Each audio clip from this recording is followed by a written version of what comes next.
बहुधा ही सर्वे प्रत्यया तप्त लोहवन नित्य विज्ञान स्वरूपात्म व्याप्तत्वाद विज्ञान स्वरूप अवभाषा तदन्यावभाष आत्मा तद विलक्षण अग्निवद उपलभ्यते तेन तित्वारी भवन्ति आत्मोपलब्धौ बहुधा ही सर्वे प्रत्यया बुद्धि के परिणाम रूपा जितने भी जड़ात्म के प्रत्यय हैं वे सब चित्त से व्याप्त है। तादात्म्य संबंधे न ये दोनों परस्पर संबद्ध हो गए, अतएव वह व्याप्त हो गया है। इसलिए कहते हैं प्रत्यय तप्त लोहवत, तप्त लोहे के समान व्याप्त। इस पर 4 नंबर टिप्पण बड़ा सुंदर है। बुद्धि परिणामाचित व्याप्ता, बुद्धि के जो परिणाम कैसे हैं? चित्त से व्याप्त। क्यों? अचित में सती तत्त अवभासमानत्वात्, क्योंकि वह अचित होता हुआ भी चैतन्य के समान भाषित होने से। यद अतत्व सती तद्वद अवभासते तत्तद व्याप्तम, क्योंकि जो जैसा नहीं है किंतु उसके जैसे दिखाया जाए तो समझना चाहिए वह उससे व्याप्त जरूर होगा। जैसे प्रतप्त अयशलागावत, प्रतप्त गरम लोहे के समान दृष्टांत है। एक तरह से अनुमान ही बन गया। तप्त लोहवत नित्य विज्ञान स्वरूप आत्मव्याप्त था। चित्त व्याप्त का मतलब क्या? नित्य विज्ञान स्वरूप जो आत्मा उससे व्याप्त है। व्याप्तत्वात् का व्याप्त कर दिया था। तादात्म्य ने यह व्याप्ति 3 नंबर पे कल पढ़े थे ना, व्याप्तिया तादात्म्यम, तब समझ से व्याप्त समझना। विज्ञान स्वरूप अवभाषा, इसलिए जितने भी प्रत्यय कैसे हैं? विज्ञान स्वरूपाभास।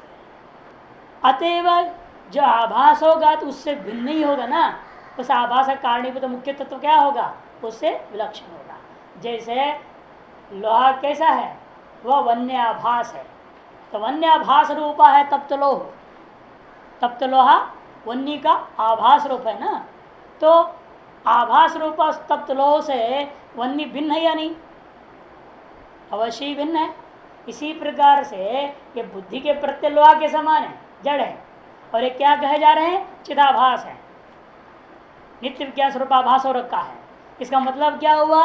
ये जो लौह के समान बुद्धि के प्रत्यय हैं, जो चिदाभास हैं, उनसे भिन्न चित्त जरूर होगा।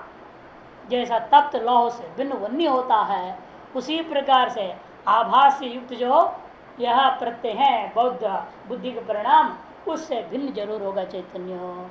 इसे तद अन्य अवभाषा आत्मा, तदन्य अवभाषश्च आत्मा, तदन्य अवभाषश्च आत्मा तद विलक्षणो, उस जड़ से विलक्षण होगा ये, तद विलक्षणो। और तद अन्य, तद से क्या लेना? तान अन्यान जड़ान अवभाषे दीदी तदन्य अवभाषा, उनका अवभाषण कौन करेगा? प्रकाशक आत्मा से। तद अन्य अवभाष आत्मा का विशेषण है। तद मने तान, तान अन्यान तच्चसौ अन्यश्चित तान, ऐसा बनेगा यहाँ पर। तद भिन्न अर्थ नहीं लेना है। तान चसौ अन्यान इति तदन्य, वे कौन है? वो जड़ान अवभाष। ध्यान दीरी अंतिम पंक्ति से पहले देखो, यस्मात्, क्योंकि लास्ट बट 1 लाइन अंतिम पंक्ति से ऊपर। तान अन्यान माने जड़ान, माने तच्चासौ अन्यश्चेति तदन्य बना लिया। यहाँ कर्मधारय समास है।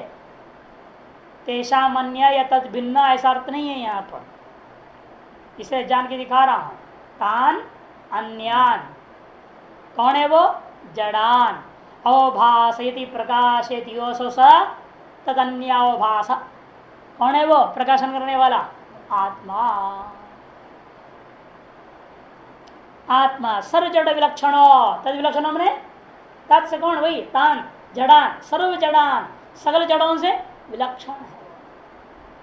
ऐसा ही उसे जाना जा सकता है। अग्निवद उपलभ्यते, अग्नि के समान वह भी उपलक्षित होकर ग्रहण होता, अवगंतुम शक्यते इति तेन ते, इसलिए ते मने कौन? ते जड़ा बौद्ध प्रत्यया आत्मोपलब्ध द्वारी भवंती, आत्मा की उपलब्धि में एक बहुत सुंदर साधन बन गया। ये जो बुद्धि से का परिणाम रूप प्रत्यय है, वृत्ति जो चैतन्य है, यह परिणामात्मक जो प्रत्यय ही हमारे लिए उस शुद्ध ब्रह्म को ग्रहण करने का सर्वोत्कृष्ट साधन बन गया। तेन तेन मैंने इस प्रकार से तादात्म्य अवभास को प्राप्त होने से ते ते बौद्धा प्रत्यया आत्म उपलब्ध द्वारी भवंती इत्यर्थ। आत्म उपलब्धि में ऐसे द्वार हो जाते हैं, साधन हो जाते हैं। इसका इसी को संहार करते भाष्कर, तस्मात् प्रतिबोधो भास प्रत्यगात्मतया यद्वीतम तद ब्रह्म तदेव मतम ज्ञातम। इसलिए प्रतिबोध अवभास प्रत्यगात्मतया यद विदितम, जिसे आप जान रहे हैं, कैसे जान रहे हैं? प्रतिबोध का अवभाषक प्रत्यगात्मतया, प्रतिबोधम अवभाषा चित प्रतिबिंबा। आंध्र अंतिम पंक्ति, प्रतिबोध अवभाष का मतलब क्या? प्रतिबोधम अवभाषा, अवभाषा प्रत्येक बोध में भाषित होता हुआ रहने वाला जो कौन है वो चिदाभासी होगा। चिदाभाषा चित प्रतिबिंबा, तेषाम वो चित प्रतिबिंब का प्रत्येगात्म क्या है? बिंब। बिंब ही उसका भी वास्तविक अंतरतम स्वरूप है। प्रत्येक आत्मा, प्रत्येक आत्मा का मतलब क्या? प्रत्यंचति अंतरतमतया गृह्यते योसौ स प्रत्यक च असौ आत्मा चैति प्रत्येगात्मा। ऐसे जो प्रत्येगात्म रूपेण या अव्यभिचारित स्वरूपेण इत्यर्थ। ऐसा कौन होता है? इसका तात्पर्य क्या है? अव्यभिचारित स्वरूप होता है बिंब स्थानीय। और स्पष्ट करते हुए आंधिकर साहब सब क्या लिख रहे हैं? बिंब स्थानीय न। यह बड़ा गलती बार बार होती है ना, ये पलट के स्पष्ट देखने लग जाते, पदभाषा में चले जाते और ढूंढते रहो, अब मिलता है नहीं पंक्ति। तो बिंब स्थानीय न एक न रूपेण, हाँ एक ही रूप से अनुभव होता है वो प्रकाश का। किसी को लाल दिखे, किसी को सफेद प्रकाश नहीं दिखता, वो एक ही है। एक नहीं वो रूपेण यत ब्रह्म वेदना तत्सम्यक दर्शनम। एक रूप से जो ब्रह्म का ज्ञान होता है वही वास्तव में सम्यक दर्शन है। उसी का प्रकार तदेव मतम ज्ञातम, तदेव सम्यक ज्ञानम। भाष्यकार कर इसलिए तदेव सम्यक ज्ञानम यत प्रत्यगात् विज्ञानम न विषय विज्ञानम सम्यक ज्ञानम भवति। यह जो प्रत्यगात्म विज्ञान है यही वास्तव में सम्यक ज्ञान है। अर्थात प्रत्यगात्मत्वेन जो उस ब्रह्म का ज्ञान होता है वही सम्यक ज्ञान है। और जो विषय विज्ञान है यह विषयत्वेन ब्रह्मण विज्ञानम, विषयत्वेन ब्रह्मण विज्ञानम, ये विशेषु यह ब्रह्म विज्ञानम। विषयों में ब्रह्म विज्ञान लोगे, ये विषयत्वेन ब्रह्म का ज्ञान करोगे, दोनों ही असम्यक ज्ञान है। आनंद के बाद में इसको स्पष्ट करेंगे। अभी हम बता दी, इसलिए टीकाकार थोड़ा टिप्पण में विषयत्वेन ब्रह्मण विज्ञानम यदि विषय विज्ञानम तो असम्यक, विषयत्वेन ब्रह्म का ज्ञान करोगे तो वह असम्यक ज्ञान हो जाता है। किंतु फिर कैसे करना चाहिए?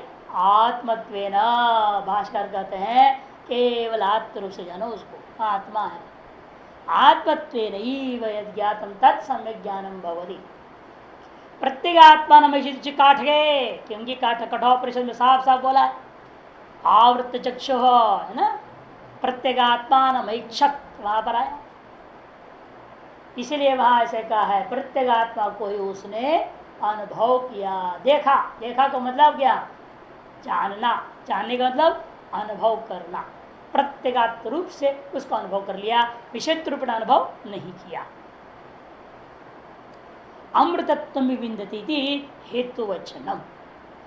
अतएव उत्तरार्ध में विद्यमान जो अमृतत्व विविंदते, आत्मना विंदते वीर्यम विद्या विंदते अमृतम, उसके में से पहले पूर्वार्ध में क्या? प्रतिबोध वितमतम अमृतत्व विविंदते, उसी को विद्या विंदते अमृतम आदि में कह दिया है।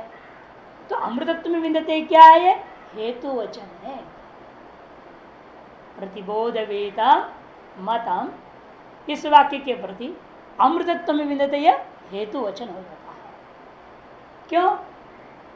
क्योंकि सूत्र वाक्य ला रहे हैं भाष्य सूत्र विपर्य मृत्यु प्राप्ते है, विपर्य मृत्यु प्राप्त है। जो व्यक्ति प्रतिबोधम मतम प्रतिबोधम प्रत्येक बोध का अर्थात प्रत्येक चिदाभास का भी प्रत्येगात्म रूपेण विद्यमान उस ब्रह्म तत्व को जो जानना है वही सम्यक ज्ञान है। मतम कर दिया था सम्यक ज्ञान। प्रत्येक चिदाभास का बिंबभूता जो चैतन्य को अनुभव करना ही मतम सम्यक ज्ञान है। क्यों इसको सम्यक ज्ञान कहा जा रहा है? क्योंकि जो ऐसा अनुभव करता है वही अमृत को प्राप्त। यही तो फर्क हो गया नहीं होगा।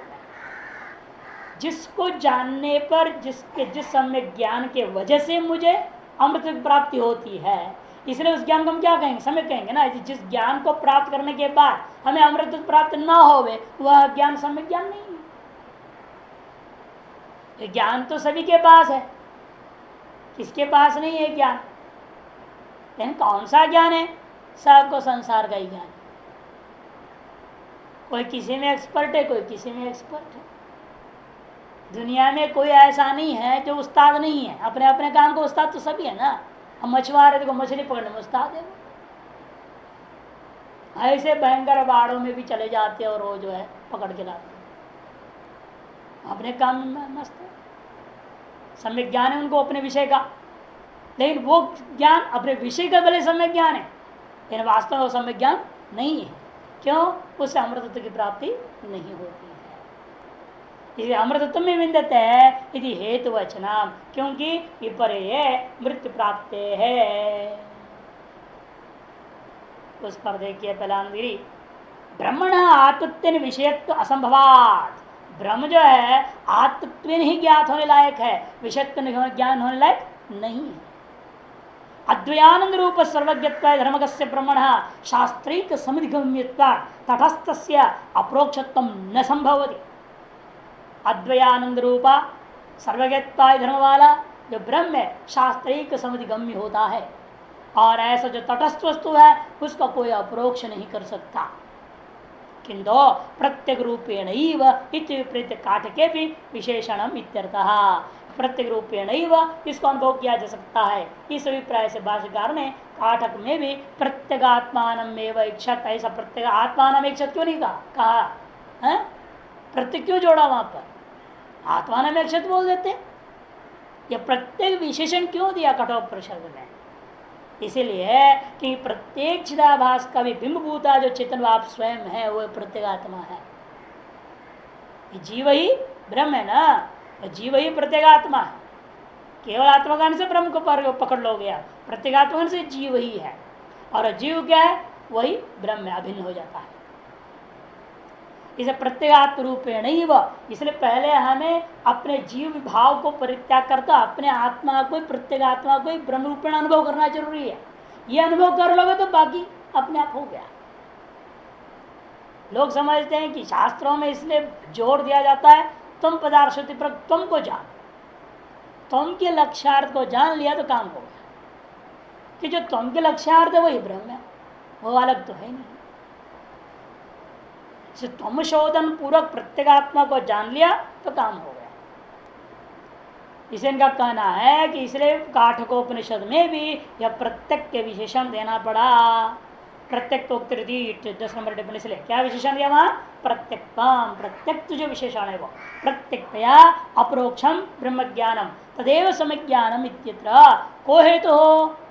प्रत्येक रूपेण जो अप्रोक्ष होता है, साक्षात अप्रोक्ष है, वह ब्रह्म ज्ञान ही सम्यक ज्ञान है। इसमें क्या हेतु है? अन्य सकल प्रकार से ब्रह्म को जानने का ज्ञान, ब्रह्म ज्ञान यदि हो भी जाए अन्य प्रकार से, वह ब्रह्म ज्ञान क्या है? असम्यक ज्ञान है। ये क्यों कह रहे हो आप? नित्याशंक्य अप्रोक्ष बंध अध्यास परोक्ष ज्ञानात् निवृत्ति असंभवात्। क्योंकि जो अप्रोक्ष बंध है ना, ये जो बंधन हम महसूस कर रहे हैं, जो संसार अनुभव कर रहे, कैसा है ये? अप्रोक्ष अनुभव हो रहा है। यह अप्रोक्ष बंध रूपा जो अध्यास है इस परोक्ष ज्ञान से निवृत्ति असंभवाद अप्रोक्ष ज्ञान से निवर्तन अप्रोक्ष जो ब्रह्म ज्ञान ही उसका निवर्तक हो सकता है। इसे अमृतत्व साधनत्वाद इति उत्तर वाक्यार्थम संग्रहणाते अतः अमृतत्व का साधन होने से एतादृश ब्रह्म ज्ञान को ही हम सम्यक ज्ञान मानते हैं। प्रत्यक्षतया जो आत्मा को हम अनुभव करते हैं उसी को हम सम्यक ब्रह्म ज्ञान मानते हैं। इसी अर्थ को संग्रह वाक्य के द्वारा संग्रह करते बता रहे हैं अमृतत्व भी विन्दते है। अब सूत्र को विस्तार करते हैं। विपर्य मृत्यु प्राप्त है। विपर्य क्या है? असम्यक ज्ञान। असम्यक ज्ञान क्या चीज है? विषयात्म विज्ञान ही। विषयात्म विज्ञान विषयों में आत्मा का ज्ञान कर लेना, अनात्मा में आत्मा का ज्ञान कर लेना, अथवा विषयत्वेन आत्मा का ज्ञान करना, दोनों अर्थ हो सकते हैं। आंध्र देखिए, विषयेषु बुद्धियादिषु आत्मविज्ञाने पहला पक्ष, विषयों में आत्मबुद्धि करना। विषय में क्या? अनात्माओं में आत्मबुद्धि कर लेना। अतः दूसरा विषयतया व व्यतिरिक्तस्य उपास्यतया ज्ञाने, अथवा विषयतया आत्मा का ज्ञान कर लिया। विषयतया का मतलब क्या? व्यतिरिक्त, स्व से भिन्न, उपास्य रूपेण उस ब्रह्म को ग्रहण कर लिया। व्यतिरिक्तस्य उपास्यतया, स्व व्यतिरिक्तस्य उपास्यतया, विषयता की व्याख्या उपास्यतया, स्व से भिन्न तो उपास्य होगा ना। विषय रूपेण अपने आत्मा को ग्रहण करने का मतलब क्या? स्व भिन्न विषय होगा वो घटाधिवत। जो स्व भिन्न घटादि विषय होगा, लेकिन वो विषय कैसा होगा हमारे लिए? घट के सदृश बिल्कुल नहीं है, किंतु उपास्य रूपेण ग्रहण करता हूं, श्रेष्ठ है ना। इसे कहते हैं व्यतिरिक्त उपासित ज्ञाने यदि विषयात्म विज्ञाने का दो अर्थ कर दिया। मृत्यु प्रारब्धे, ऐसा जो विज्ञानी क्या करता है? जन्म और मरण, पुनरपि जन्म पुनरपि मरण इस चक्र में डाल देता है, आरंभ कर देता है। मृत्यु प्रारब्धे इति आत्मविज्ञानम अमृतत्व निमित्तम इति युक्तम हेतुवचनम अमृतत्व निमित्त। इसलिए आत्मविज्ञानी अमृतत्व का निमित्त होने के नाते यह जो कहा है हेतुवचन अमृतत्व निमित्त है, यह युक्ति युक्त ही है। आनंद मृत्यु प्रारब्धे का मतलब भयम इति प्रसिद्ध, भय की सिद्धि होगी। बुद्ध्यादि संघातम आत्मान मन्यमानस्य उपासक से कर्तृत्व ब्रह्म अनिवृत्ते है। बुद्धियादि संघात में आत्मा को मानने वाला हो, चाहे उपास्य उपासक भेद से उपासना करने वाला जो, उसकी कर्तृत्व का भ्रम की कभी निवृत्ति नहीं हो सकती है। इसलिए कहा अतः ये अन्यथा तो विदो अन्य राजानस्ते क्षयलोगा भवंती इत्यादि श्रुतिभ्यश्च। और जो आत्मज्ञान है तरदिशो का आत्मविद, अतएव जो है मानना पड़ेगा ये तार जो सम्यक आत्मज्ञान है यही सम्यक ज्ञान है, क्योंकि अमृत को प्राप्त कराता है। आत्मज्ञानेन किम अमृतत्व उत्पाद्यते? पूर्व पक्ष पूछता है ये आत्मज्ञान के आपने कहा ना अमृतत्व में विन्दते, विन्दते मैंने प्राप्त होती, केना रूपेण प्राप्त होती? उत्पादनेन वा संस्कारेण वा प्राप्यत्वेन वा विकार्यत्वेन वा, चारों आ गया। कैसे वो प्राप्त कर रहा है? ये चार प्रक्रिया होती है क्रिया के द्वारा प्राप्त करना है। तो इसे सबसे पहला आरंभ होता है आत्मज्ञान किम अमृतत्व उत्पाद्यते न उत्पाद्यते न विकार्य न विक्रियते न वा संस्क्रियते न वा आप्यते इत्यर्थः। चारों के इकट्ठे ले लेना, खत्म कर रही। फिर कैसे है ये प्राप्ति? प्राप्त की प्राप्ति है, प्राप्त की ही प्राप्ति है, ये अप्राप्त प्राप्ति नहीं है। अतः ये क्रियादि के द्वारा उत्पादि विकार्य संस्कार आदि नहीं है, ये आत्मना विन्दते। इसलिए उत्तरार्ध आरंभ हुआ आत्मना विन्दते वीर्यम विद्या विन्दते अमृतम। आत्मना विन्दते, आत्मना मने स्वेनैव नित्यात्म स्वभावेन अमृतत्वम विन्दते न आलंबन पूर्वकम, कोई आलंबन पूर्वक नहीं ग्रहण करता है। नित्यात्म स्वभावेन स्वेनैव, नित्यात्म स्वभावेन स्वात्म स्वरूपत्वेनैव अवस्थितम अमृतत्वम विन्दते। स्वात्म रूपतया स्वाभाविकम एवं अमृतत्व, विद्या विन्दते न तया उत्पाद्य मित्यर्थः। 4 नंबर टिप्पणी। नित्यात्म स्वभाव का मतलब क्या? कहते हैं स्वात्म स्वरूपत्वेनैव, अपना आत्म स्वरूप से ही वह अवस्थित है पहले से अमृतत्व, कैसा लाना थोड़ी है वो आपके अंदर आपका स्वयं का जो स्वरूप है वही अमरण स्वरूप है, अमृत स्वरूप है। वो विन्दते, वो विदंते हो गया है, नकार उल्टा हो गया, विन्दते स्वात्म रूपतया स्वाभाविकम एवं अमृतत्व विद्या विन्दते। इस अर्थ क्या है? स्वात्म रूप से जो स्वाभाविक अमृत है उसको विद्या के प्राप्त करता है, न तया उत्पाद विद्या के द्वारा उत्पाद्य आदि वो नहीं है। इसी को स्पष्ट करके भाष्यकार ने और क्या कह दिया? न आलंबन पूर्वकम, किंतु आलंबन पूर्वक को ग्रहण नहीं होता है, प्राप्त नहीं किया गया है। न आलंबन पूर्वकम विन्दते थी आत्मविज्ञान अपेक्षा। फिर विन्दते क्यों कहा? प्राप्त होती ऐसे क्यों कहते हो आप? कहते आत्मविज्ञान अपेक्षा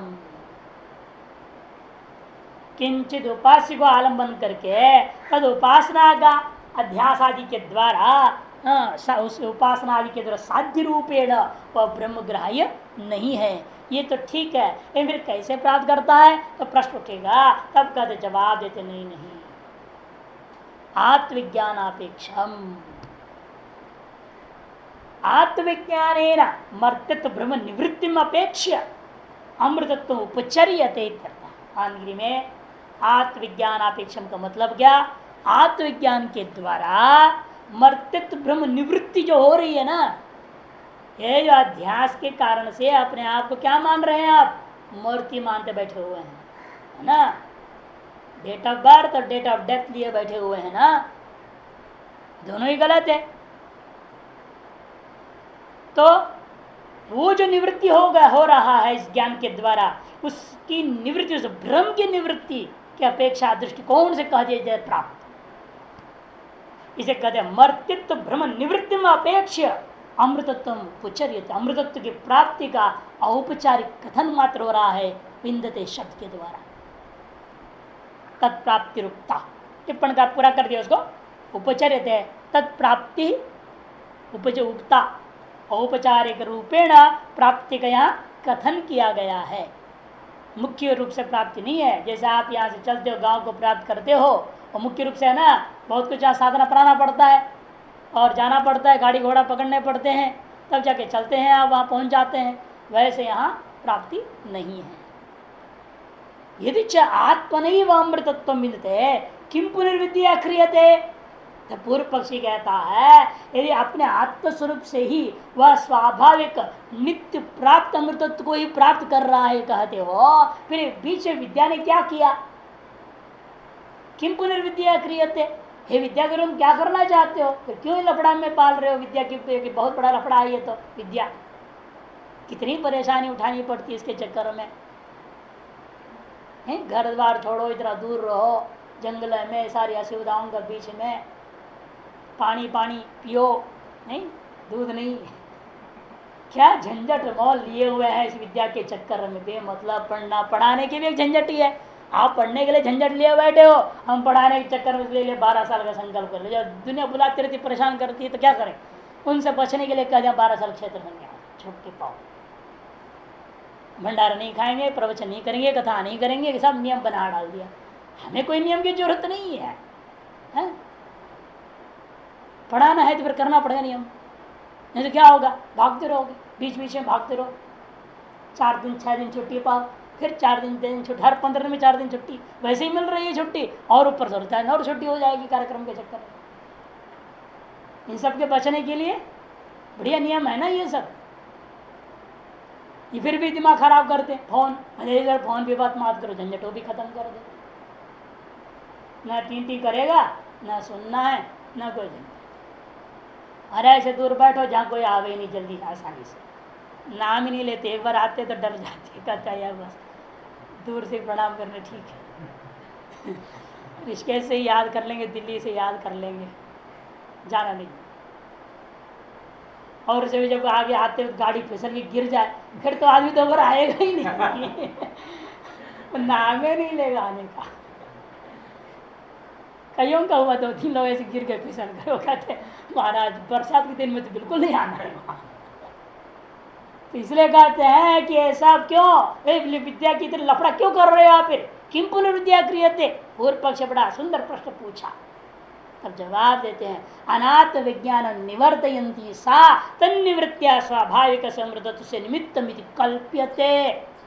भाष्यकार कहते हैं ये भी हम साथ ही साथ अनुभव कल्पना कर रहे हैं, वाक्य में ये भी नहीं है। जो व्यक्ति मानता है मैं अनात्मा हूं, भ्रांति जिसके अंदर है मैं जीव हूं, मैं मरण धर्मा हूं, मुझे मोक्ष चाहिए, मैं अमुक्त हूं, बंधन में हूं, ऐसा जो अनात्म विज्ञान वाला है उसके लिए हम कहते हैं भाई तुम्हारी अनात्म विज्ञान को निवृत्त करती हुई यह जो ब्रह्म विद्या है तन निवृत्तिया उसकी निवृत्ति के माध्यम से स्वाभाविक अमृतत्व का प्राप्ति के निमित्त बन जाती है। ऐसी हम एक व्यवस्था तुम्हारे लिए कल्पना करते हैं।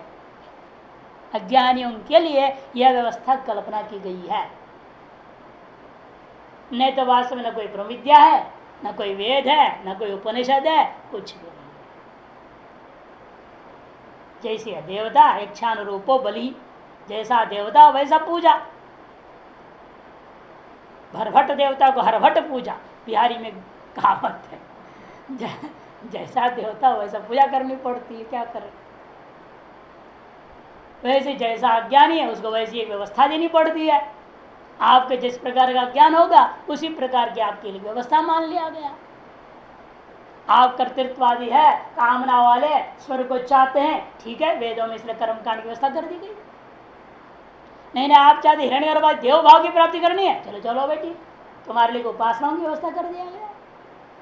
और नहीं मैं बंधन से मुक्त होना चाहता हूं, ठीक है, तुम्हारे लिए ब्रह्म विद्या की व्यवस्था कर दी गई है। से जैसा ज्ञानवान पुरुष होता है उसके अनुरूप ही विभिन्न प्रकार की कर्म विद्या, उपासना विद्या, ब्रह्म विद्या व्यवस्था बनाई गई है। कल्प्यते 2 नंबर टिप्पणी से तो विद्या अज्ञान निवर्तयन्ति पुनरज्ञानांतर दय प्रसिद्ध प्रतिद्वंदी वीर्यम आददाति श्रुतिराह अतः सकृत अज्ञान निवर्तने नैव स्वाभाविकम अमृतत्वम अभिव्यक्ति कल्प्यते अर्थः। कोई कह सकता है ठीक है यह विद्या ने एक बार अविद्या को निवृत्त कर दी, लेकिन 2 बार अविद्या आ जाएगी। जैसे एक बार झाड़ू वाड़ू मार देते हो तो आंधी तूफान आया, धूल मिट्टी भर गया, झाड़ू मार दिए तो हो गया क्या काम। दोबारा आंधी आ जाएगा, दोबारा झाड़ू मारो, फिर आंधी आएगी, फिर झाड़ू मारो, तो जिंदगी भर का सवाल है। वैसे ये भी है, बारंबार विद्या अविद्या को मिटाती रहेगी, फिर विद्या अविद्या आ जाएगी। अविद्या तूफान है, बार बार आती रहेगी, राग द्वेष क्लेश सबको लेकर सड़ा पसड़ा को लेकर आ जाएगी वो, और फिर विद्या में लगो, फिर उसको निकालो, झाड़ू पहुंचा जैसे बार बार, ये संभावना है ना। तब कहते हैं यहाँ पर झंझट नहीं है।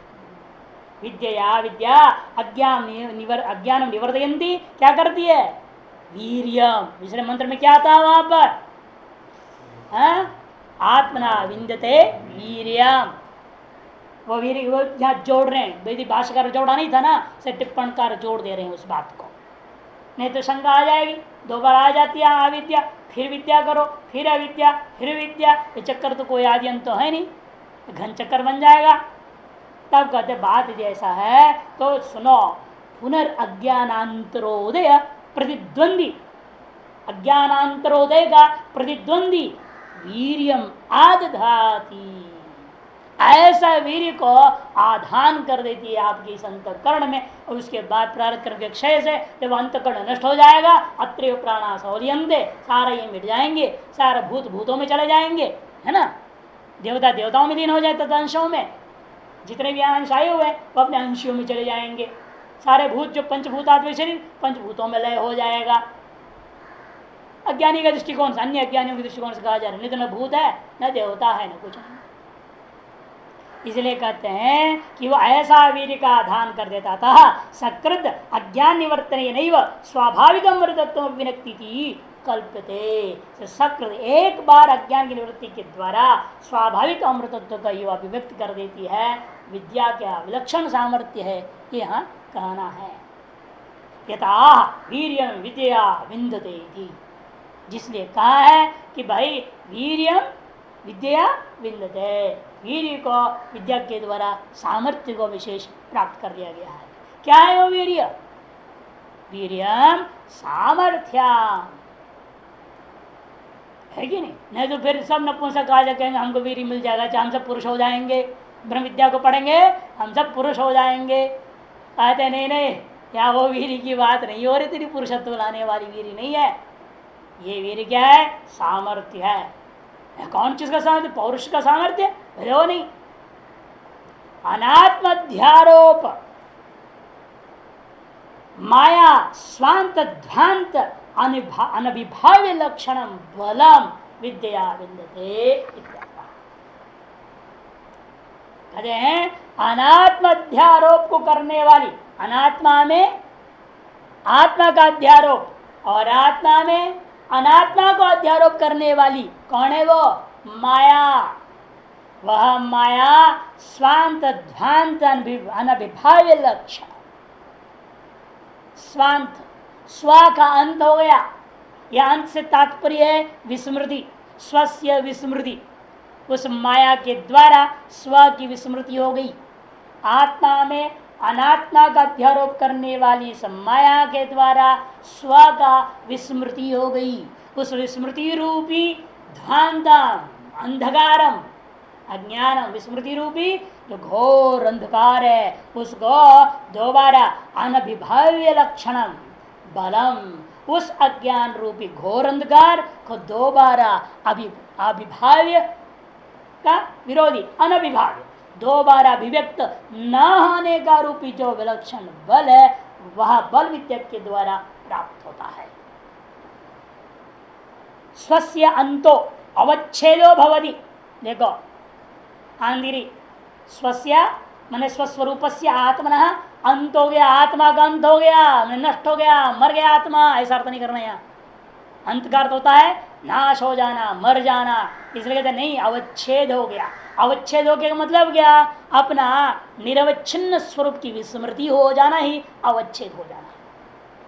अपना अपरिच्छिन्न स्वरूप का विस्मृति ही परिच्छिन्न स्वरूप को ग्रहण करना, इसलिए अवच्छेद अवच्छेद भवति, अवच्छेदो भवति माने विस्मृति भवति। स्व का जो अपरिच्छिन्न स्वरूप का विस्मृति हो जाना ही स्व का अवच्छेद हो जाना हुआ। वह अवच्छेद हो जाने से येन ध्वांतेन तत्स्वांत ध्वांतम अनात्मध्यारोप, जिस घोर अंधकार रूपी अज्ञान के द्वारा हुआ है ये काम, उसका नाम उस अज्ञान को एक शब्द से बोल रहे हैं स्वांत ध्वांत। उसने क्या किया? अनात्मध्यारोप मनुष्यत्वादिमान पारमेश्वरी शक्ति माया। वो क्या है? वो अनात्मा का अध्यारोप करने वाला, मनुष्यत्व का अभिमान का कारणीभूता परमेश्वर की शक्ति भूता माया है वो, जिसने सारा खेल रचा है। जीवत्व निमित्तम अज्ञानम स्वांत ध्वांत स्पष्ट करते हैं। और क्या है वास्तव में? जीवत्व का निमित्त भूता अज्ञान का एक दूसरा नाम है स्वांत ध्वांत, विस्मृति का कारणीभूता अज्ञान। जब मैं सीधे सीधे बता दिया था आपको, विस्मृति का कारणीभूता अज्ञान। ये तो ही सर्वैरभिभवनीय न भवति आत्मा येन विद्याकृतेन अतिशयेन तद्वीर्यं विद्वान लभते। इन्हीं सब के द्वारा अभिभवनीयो, अभिभव के योग्य हो जाता है। न भवति आत्मा, लेकिन ऐसा आत्मा नहीं होता है। एतैर सर्वैर आत्मा अभिभवनीयो न भवति इति अनभिभाव्य लक्षणम, ऐसा अनभिभाव्य लक्षणम है ना, उसकी व्याख्या कर रही है। इन सभी निमित्तों के द्वारा माया और माया का कार्यभूता ज्ञान, अज्ञान की वजह से हो गई विस्मृति, विस्मृति के कारण सब हुआ। इन सभी निमित्तों के द्वारा आत्मा अभिभवनीयो न भवति। कथम?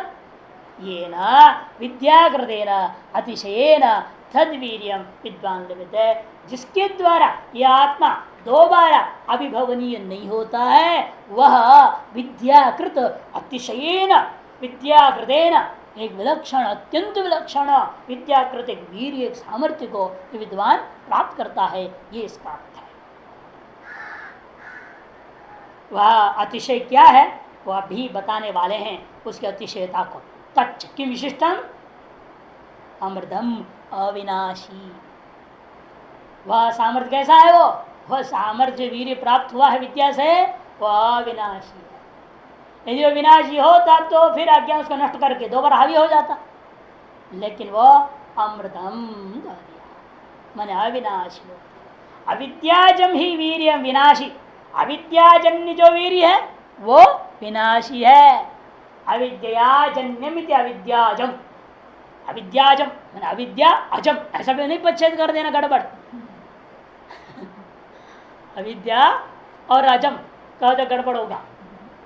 अविद्याजन्यम जैसे हो ना सरसिजम, सरसी जात मिति सरसिजम बोलते कि नहीं बोलते, सरोजम इसे शब्द प्रयोग होता है ना। उसी प्रकार से क्या है वो सुपी जनेर डहा, जन धातु से ड प्रत्यय हुआ, अन का लोप गया, ड मिल गया, ज बच गया, ज और उपद जो भी है सुबंत उपद रहेगा। यह सुबंत पद क्या है आपका? अविद्या। अविद्या जन्यमिति अविद्याजम बन गया। ही वीर्यम विनाशी है, वो जो वीर्य होता है जिसलिए वह विनाशी होता है, इसलिए विद्याजन्य जो वीर्य होगा वो कैसा होगा है? वो अमृत होगा, अविनाशी होगा, इसमें कोई संशय नहीं है। पूर्व सिद्ध से अज्ञानादर नाशात मायाश्च स्वतो जीव बंधकत्व भावात अभिनव से अज्ञान से उत्पत्तौ कारणाभावात। क्यों ऐसा कह रहे हो आप? कारण यह है कि पूर्व सिद्ध जो अज्ञान था, जो अनादि अज्ञान आदि जो अनादि काल से पूर्व से सिद्ध जो था, वो माया उसको क्या कर दिया? स्वतः जीव बंधकत्व भावात, वह स्वयं जीव का बंधक नहीं था, उसको आपने विद्या के द्वारा नष्ट कर दिया है। तो अभिनव से अज्ञान से उत्पत्ति कारण भावात, और कोई अभिनव अज्ञान की उत्पत्ति का कोई कारण ही नहीं है, क्योंकि माया वास्तविक चीज है ही नहीं ना। माया नाम को कोई चीज हो तो उसका कोई कारण भी होता, जो कारण होगा तो जरूर फिर दोबारा पैदा भी हो सकता उस कारण से। इसे जान के कहते हैं जीव बंधकत्व स्वतो अभावात, स्वतः वास्तव में वो है ही नहीं। 10 नंबर टिप्पणी इसलिए अज्ञानम अद्वारीकृत्य, जो जीवों का अज्ञान है इसको द्वार किए हुए हम मान रहे कोई माया नाम की चीज को। नहीं जीव सृष्टि मंत्रेण ईश्वर सृष्टि बंधकत्व भाव, क्योंकि जीव सृष्टि के बिना केवल ईश्वर सृष्टि नाम का चीज कभी बंधन का कारण ही नहीं हो सकता। से जीव सृष्टि जीव के अज्ञान के कारण से, जीव अज्ञान के कारण से ईश्वर सृष्टि मान लिया, ईश्वर सृष्टि तब बंधन का कारण बन गया। अतः इन सब का मूल कारण कौन है? माया मान लिया जा रहा है। नहीं तो वाक्य में न माया है न कोई मायावी है। वैसे जीव का अपना जो ये अभिमान करते बहुत मान लेकर अहंकार के कारण से गड़बड़ कर लिया है, यही गड़बड़ सारा काम खराब हो गया। अहंकार मूढ़ात्मा करता मनते कारणाभावात तस्य अनादित्वात्, इसलिए माया को अनादि माना गया है, जिसका कोई आदि नहीं, माने कोई कारण नहीं। जिसका कोई कारण होता है वह कारण ये किन रूपेण बना रहेगा ना, फिर दोबारा आ जाएगा उससे फिर कार्य। इसे अनेकों पौधों का बीज पड़ा हुआ था जमीन में, अब देखो बारिश में कितने ढंग के पैदा हो रहे हैं। बीज अंदर है ना छिपे हुए, तभी तो पैदा हो रहे हैं। इसे कारण कहीं नहीं है कि रूपेण इस माया का भी कारण मान लोगे तो जरूर है माया दोबारा आ जाती है। इसलिए कहते हैं माया को हमने अनादि कह दिया, 6 अनादियों में से एक अनादि ये भी है, अर्थात वो सब कारण ही नहीं है, इसे दोबारा उत्पन्न होने वाला भी नहीं है।